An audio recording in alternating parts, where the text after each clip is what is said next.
Hi y'all, welcome back to my channel. I know this video is super late. July's just been a really busy month for me with my birthday and then 4th of July, and then we went to a barbecue with friends, and then my mom's birthday came up, so I had to do shopping for her, and then we went someplace for her birthday, did a local trip for her birthday. And then recently we've had dinner with friends. They've been continuing to do it. They're actually cousins of my dad, so that's really nice. And then there's a bunch of other stuff going on right now personally, so it's just been busy. So for July and August, I'm going to combine them, or try to combine them into one video. I'm just going to have it be a summer TBR because July's just been so busy for me. And I know August will be too. So that's what I think I'm going to do. I'm going to combine the videos so you guys can see the summer books I've read, the summer books I want to read or hoping to read. So with that being said, I'm going to start off by showing you guys what books are still on my July TBR. And then I'm going to show you guys what books I've read and what one I'm reading currently. So, to start off, I'm hoping to read Fireworks by Katie Katungo. It's a book about two best friends that just celebrate the month of July together with 4th of July, Independence Day, and all that fun stuff. I really like this because it shows pictures inside, which I think is really cool. I don't know if it's based off of a real life friendship or not, but I'm really looking forward to reading this one. My next one is Surrender Bay by Denise Hunter. I've read a few of her other books. I have some of them on my bookshelf here, I think. I can't locate them right now, but I do know that I've read them by her before and I really, really enjoyed them. This one is set in Nantucket. I've never been to Nantucket. I've always wanted to visit because of the history of the town. So I'm hoping sometime I can go there. But this one sounds really interesting. It's basically about a woman's estranged stepfather who has passed away. And he left her his cottage in Nantucket, a place that she used to run to years ago, but never planned to return. Now she's a single mom and she can't afford to pass up a financial windfall like an oceanfront property. So it basically talks about she restores the property, decides to live there, I guess, and all that. So I'm really looking forward to reading that one. Next one will be Elaine Hilderbrand's The Perfect Couple. I've read, this is actually funny, I just talked about these books on a post in the book club I'm in, We Be Booking, on Facebook. And a woman, very nice woman, Karina, her and I talk back and forth once in a while about books and that. She actually asked in the group about who's read Elaine Hilderbrand books, what ones are good, what ones, you didn't care for. And I was just telling her last night that I've read Winter Street by Elaine, and I have also read Barefoot. I really enjoyed those. There's like 4 or 5 on my list of this summer to read. This is one of them. So I'm really looking forward to this one. My cousin in North Carolina, Brenda, had actually told me about this author. She said they were really good books, enjoyable to read. And so I started reading them because I really liked them. I thought, okay, this will be an author that maybe I'll like. And I have ended up liking her book, 2 books so far. So hopefully I can get to this one this month or next month and read it. I'm really looking forward to that. The next one is A Spool of Thread by Anne Tyler. I've never read a book by Anne Tyler before, but the cover, I was into sewing when I was a teenager and a preteen. I never got back into it because it was a passion that one of my grandmas had. She would make quilts and everything else, so I haven't gotten back into that because since she's been gone, which was 14 years ago, she passed away. But I'm hoping to sometime. I I've actually seen a bunch of patterns on Pinterest about making bookish items out of fabric. So I want to do that. I'd like to sell some with the diamond paintings that I do, but I'm not really sure if that would work out well or not. So I haven't done that yet, but I'm really looking forward to reading this one because this one is just like, it's a funny and a true story set in July of 1959, so during one of the wars, and it just talks about like a woman that she fell in love with a man in the 1950s, and they just are one of those families that radiate togetherness. They're always together, and I just love the concept of this book. So I can't wait to read this one. Next one will be Walking Disaster by Jamie Maguire. I read one of her books before. I didn't care for it a lot. I can't remember what book it was. But I'm hoping to read this one. I'm hoping I like it.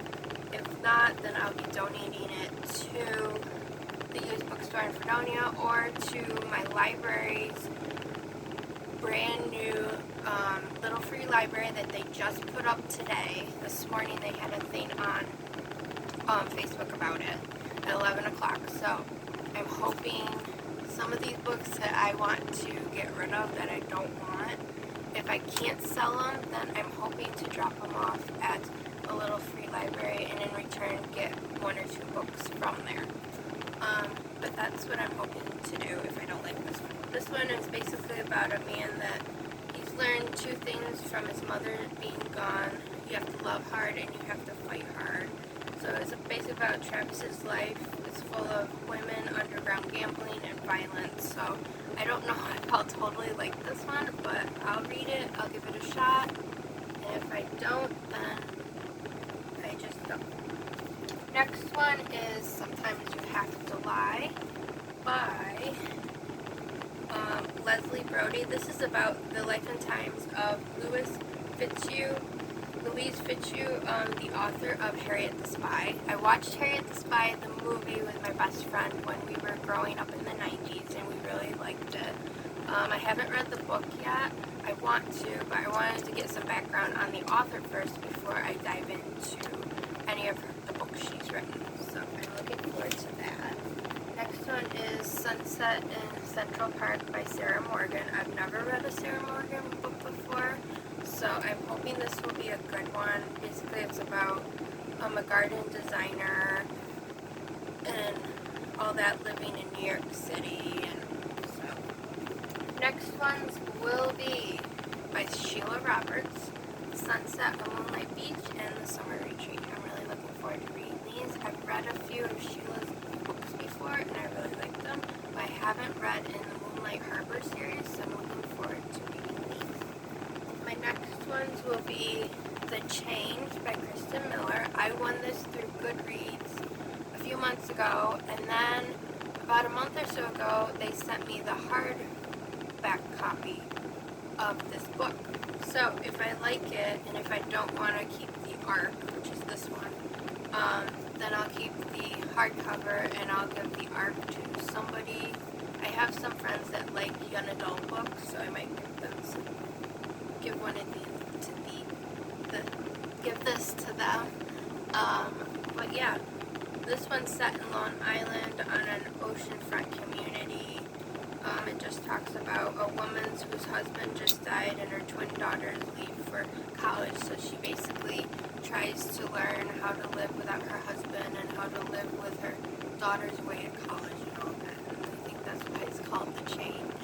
So I'm really looking forward to this one. And my last one for July is The Shore by Katie Grundy. I won this through a giveaway on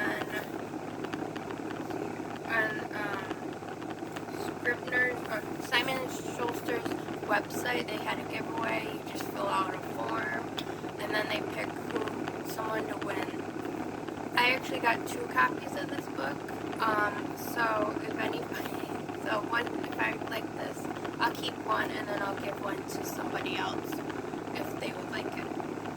So I'm really looking forward to reading this one because it's set as the summer and seaside by the boardwalk. Like, think about Jersey Shore, the movie, or the TV show.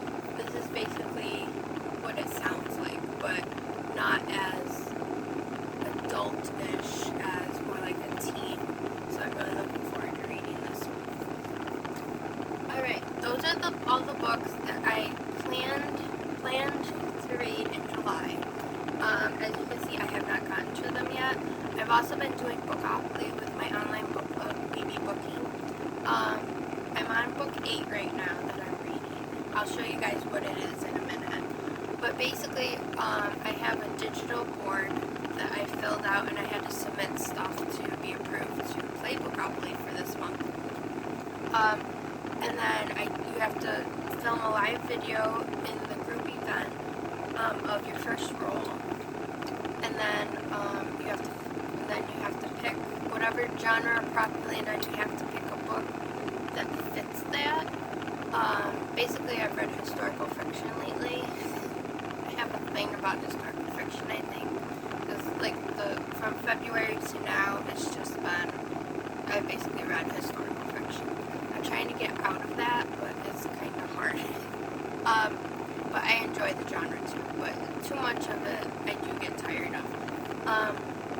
But that's basically how Bookopoly works. And then after you do post your video, you have to link it to the forum so that the admins of the event know that you did your role correctly, because there were a few people in the group one year that they were cheating with Bookopoly and making it not fun anymore. So then the admins said, well, we have to see these on a live in order to be fair with everybody. So that's why you have to do it like that. But it's really fun. I did a digital board because I'm not good with making my own board. But hopefully next time I do it, I can do it with a regular Monopoly board and then just put sticky notes for the genres or props that I want. So, but I'm going to show you guys the books I've read this month already, and I'll let you know what I rated them. So here we go. My first book was Holding the Dream by Nora Roberts. I gave this one 2 stars, 2 or 1 stars. I didn't care for a lot. The main characters were arguing a lot, so I didn't really care for it. But other than that, it was okay. But I'll be donating this to the used bookstore in Fredonia, or putting it in the little free library box by my library in Fredonia. Next one I read was The Spanish Daughter by Lorena Hughes. I love this one. Oh my gosh, this was my number 1 favorite this month before I read the other 4 books on my pile here. This one I won in a email giveaway, which was posted by firstbookclub.com, where they get new releases from authors, and then you fill out a form to win them. Then if you win them, they send you an email about it, and then you receive it in the mail, and then you can leave a review. So I really enjoyed this one. It was different. It was set in Spain about a chocolatier. I never read one about that before, so I really loved this one. It was very interesting. I'll be keeping this one. It'll be going on my shelf once I rearrange all my books. Okay. The next one I read, which I wasn't too crazy about, I felt like it was really slow, was Eleanor by Shannon McNear. It's part of the Daughters of the Lost Colony series, which is set in England. This one, it was just really slow for me. I didn't care for it. Next one I read, which I loved, was Angels Pink by Robin Carr. It's part of the Virgin River series, so I'm not going to tell you guys anything about it because it's book 9 in the series, but I will say I love this one. Next one I read that I didn't care for was The Devil's Half Acre. It was okay till the last chapter, and then it really upset me because it's like, that's not how life is. That's not how life was then. So, I'm just going to say that, and I just wasn't happy with it. The last one that I finished the other day, Daisy Darker by Alice Feeney. This was my first Alice Feeney book. I was so excited when I won this. I read it. I gave it 4.5 stars because in the middle it just got ridiculous. It was about a dysfunctional family, similar to Agatha Christie's, and then there were none. It was okay, but I didn't really care for it. I will keep it, but I've read better thrillers. And then the current one I'm reading is America's First Daughter by Stephanie Dray and Laura Coney. I read this, or I'm currently reading this actually. So I'm not that far into it. I'm actually going to go outside and read for a few hours. It's nice out. But this is about Thomas Jefferson's life and his daughter and all that. And the first part was very shocking. I will say that. But I'm really enjoying it, and I hope I can finish it this weekend or this coming week. But I will let you guys know eventually. That's it for now for all the books that I'm reading this month. I'm going to stop the video, and then I will edit and post it on my YouTube channel, and then I will film my August, all the books I'm going to read in August.